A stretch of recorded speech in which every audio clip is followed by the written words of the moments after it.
Senhor presidente, saúdo Vossa Excelência, os eminentes pares, também o Ministério Público, todos os presentes. Acompanhei o voto do eminente relator, muito bem fundamentado em precedentes, doutrina, literatura e direito comparado, e apenas, portanto, corroboro o pensamento fundamental do voto, no sentido de que os direitos da liberdade, que são essenciais, primaciais, exigem também a imbricação com o conceito de igualdade. Só é possível imaginar liberdade plena se há uma atividade promocional do Estado que garanta o acesso e a fruição aos direitos. Foi exatamente nessa direção que Sua Excelência, o eminente relator, caminhou. Lembro, a propósito, que o artigo 3º, inciso 1º da nossa Constituição, quando se refere ao objetivo de uma sociedade livre, o faz de modo vinculado aos conceitos de justa e solidária. Ou seja, a Constituição nos diz, determina de modo mandatório, que só é possível erigir uma sociedade com liberdade se haja justiça e igualdade e solidariedade. Por isso, no que se refere a esta fundamentação axiológica, ética, do voto do eminente relator, estou em absoluta congruência. Do mesmo modo, com uma questão que é assente na jurisprudência desse tribunal, talvez numa das construções mais exitosas, no que diz respeito à compreensão do conceito normativo de família.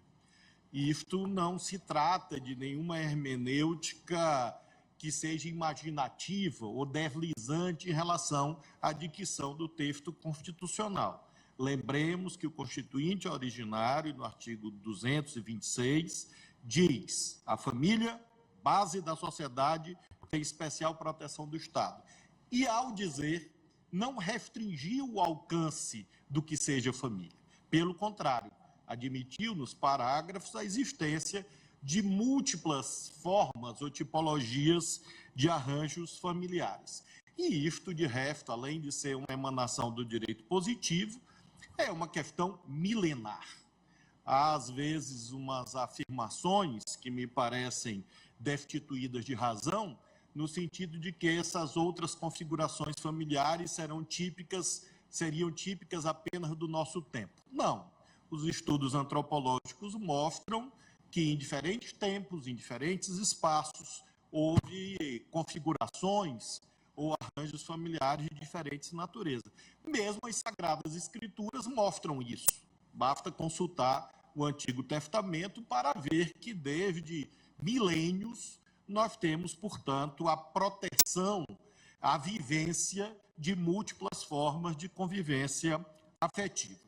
Por essas razões, senhor presidente, senhor relator, eu apenas faço menção, à guisa de homenagem, à minha ilustre antecessora, a ministra Rosa Weber, que quando do exame por esse plenário da ação declaratória de constitucionalidade 19, disse, abre aspas, uma efetiva igualdade substantiva de proteção jurídica da mulher contra a violência baseada em gênero exige atuação positiva do legislador, superando qualquer concepção puramente formal de igualdade, de modo a eliminar os obstáculos, sejam físicos, econômicos, sociais ou culturais, que impedem a sua concretização, fecho aspas.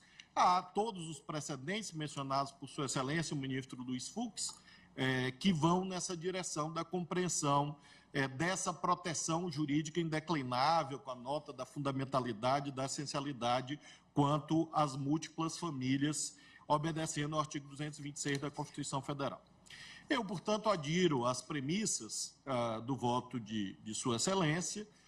Em relação ao caso concreto, de fato, não há dúvida quanto ao improvimento do recurso extraordinário.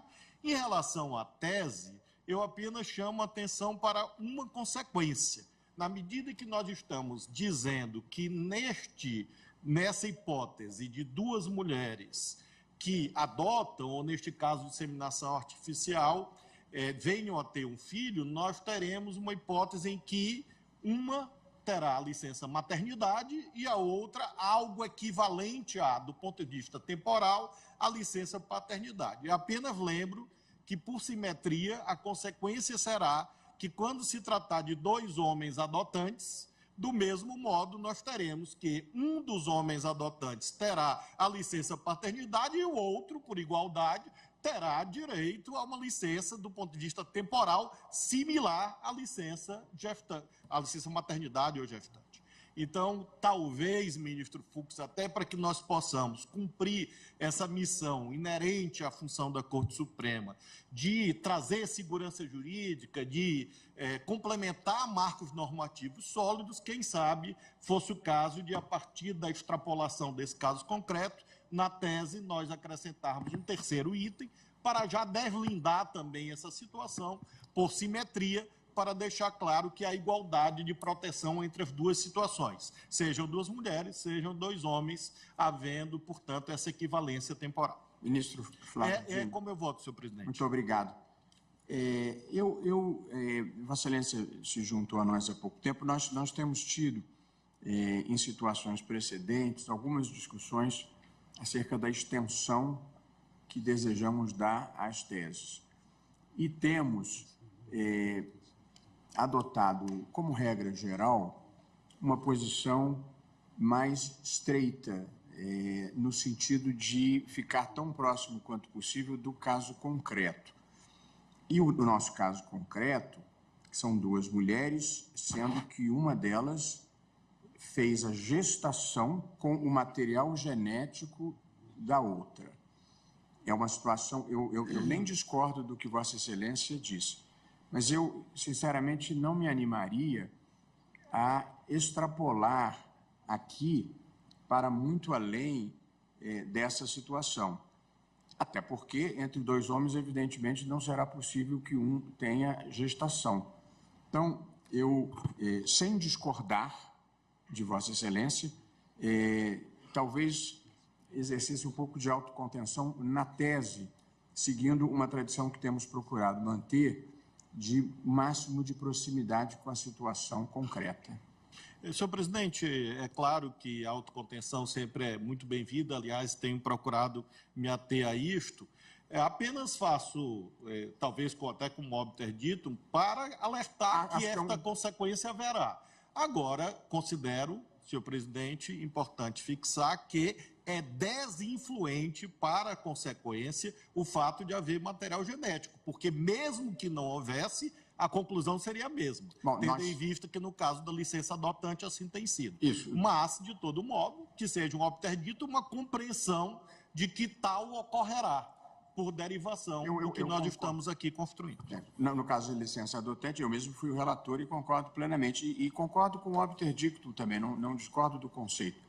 Eu só não colocaria na tese para a gente tentar preservar um certo critério que temos adotado quanto à extensão da tese. Muito obrigado, ministro Flávio Dino.